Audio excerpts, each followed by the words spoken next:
राहुल जब से मेरी जिंदगी से गया है, तब से मुझे लड़कों की शक्ल से भी नफरत हो गई है। उसे मैंने बहुत प्यार किया, और जब वो बिना एक दिन ऐसे ही भाग गया तब मुझे लगा कि दुनिया में प्यार नाम की कोई चीज नहीं होती है। अब मैं जैसे बिना दिल वाली इंसान बन गई हूँ। मुझे कुछ भी महसूस नहीं होता है, क्योंकि अब मुझे लगता है कि इससे बड़ा मेरी लाइफ में अब क्या होगा। इसलिए आज मेरे पापा मम्मी के बोलने पर मैं तैयार हो गई एक लड़के से शादी करने को।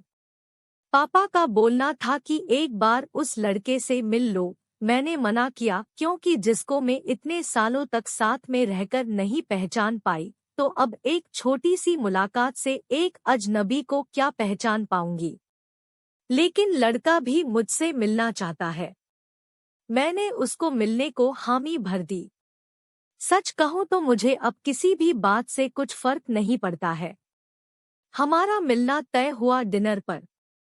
पापा और मम्मी चाहते हैं कि मैं अकेले ही मिलने उससे जाऊं। मैं जैसे मुर्दा हूं, मुझे अब कुछ फर्क नहीं पड़ता। मेरे हाथ में जो आया मैंने पहन लिया और पहुंच गई। देखा तो वो मेरे लिए वहां बैठा इंतजार कर रहा था। मुझे देखते ही मेरे पास आया और मेरा नाम पूछता है। सामने जाकर मैं उसके बैठ गई। उसकी आंखों में चमक थी, लेकिन मैं इस चमक को जानती हूँ। यह हर लड़का दिखाता है पहली मुलाकात में। राहुल मुझे छोड़कर गया, लेकिन जिंदगी का बहुत बड़ा सबक मुझे सीखा कर गया है। वो लड़का मेरा मुंह उतरा देखकर मुझसे पूछता है, क्या हुआ, सब ठीक है? मैंने भी उसे जवाब दिया, मेरी थोड़ी तबीयत खराब है। फिर वो बोला कि आप फिर आज क्यों मिलने आई, हम फिर कभी और भी डिनर कर सकते थे। बात तो वो अच्छी कह रहा था, लेकिन अच्छी बातें लड़कों की कितनी जल्दी बदल जाती है, इसका अंदाजा मुझे अब अच्छी तरह है। मैंने उसे कहा, नहीं मैं ठीक हूँ, कोई बात नहीं। खाना मेरी पसंद का ऑर्डर किया। फिर अचानक उसको किसी का फोन आया, और जब फोन पर उसने बात की तो मैंने तय कर लिया कि अब मैं इससे शादी नहीं करूंगी। फोन पर उसने अपना नाम बताया सामने वाले को, और यह वही नाम था जिसे मैं अब कभी सुनना नहीं चाहती थी। उसका नाम भी राहुल था। मैं भी हैरान थी। मैं इतनी ज्यादा खोई हुई थी कि अभी तक मैंने उसका नाम नहीं पूछा, ना पापा मम्मी से ना ही उससे। मैं एकदम से खड़ी हो गई और उसको बोला कि मैं जा रही हूँ, मेरी तबीयत ज्यादा खराब है।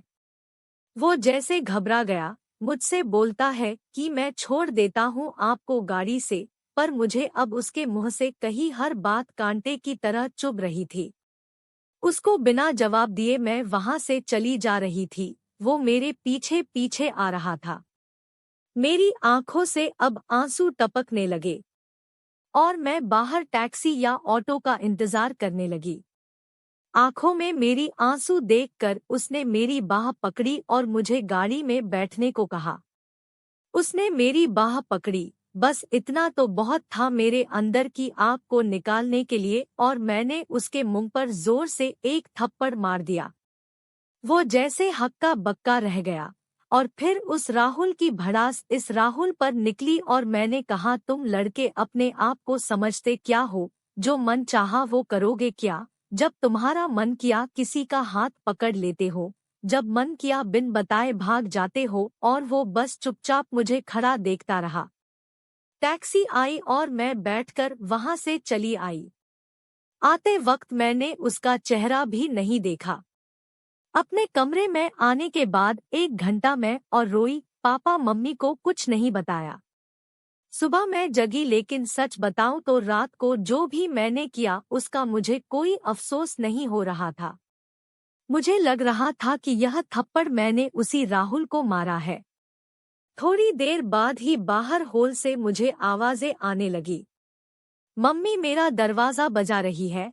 मैंने दरवाजा खोला। मम्मी बोलती है कि राहुल आया है, अपने मम्मी पापा के साथ जल्दी तैयार होकर नीचे आ जा। मुझे पता चल गया था कि वो जरूर कल रात की बात करने आया होगा, लेकिन मुझे कोई डर नहीं था। मैं नीचे गई, राहुल बैठा हुआ था। उसने मुझे देखा।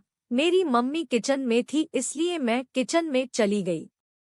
उनके चेहरे पर स्माइल थी। मुझे बोलती है कि राहुल और उसके घरवालों ने हाँ कर दी है और जल्द ही शादी करना चाहते हैं। अब मुझे कुछ समझ नहीं आया कि जिस लड़के को मैंने कल थप्पड़ मारा, जाने अनजाने जिसे मैंने अपने एक्स बॉयफ्रेंड के बारे में बता दिया, वो मुझसे शादी को कैसे राजी हो गया। ऐसे तो मेरे लिए उसका नाम ही काफी था ना करने को, पर इस बात को जानने के लिए मैंने मम्मी को बोला कि मुझे उससे बात करनी है। वो फिर मेरे कमरे में आया और पहली बार मुझे लगा मैंने उसे देखा। दिखने में बुरा नहीं है, बोला जाए तो हैंडसम था। तब मुझे यह भी पता चला कि ऐसा क्यों बोलते हैं कि गुस्से में इंसान अंधा हो जाता है। मेरे बिना सवाल किए उसने बोलना शुरू कर दिया। वो बोला कि मुझे पता है कि आपके साथ पहले शायद धोखा हुआ है और किस हद तक आप सच्ची है यह भी मुझे कल रात पता चल गया। इसलिए मुझे आपसे कल रात ही प्यार हो गया और मैं चाहता हूँ कि आप मुझे मौका दे आपको गलत साबित करने का कि सभी लड़के एक जैसे नहीं होते।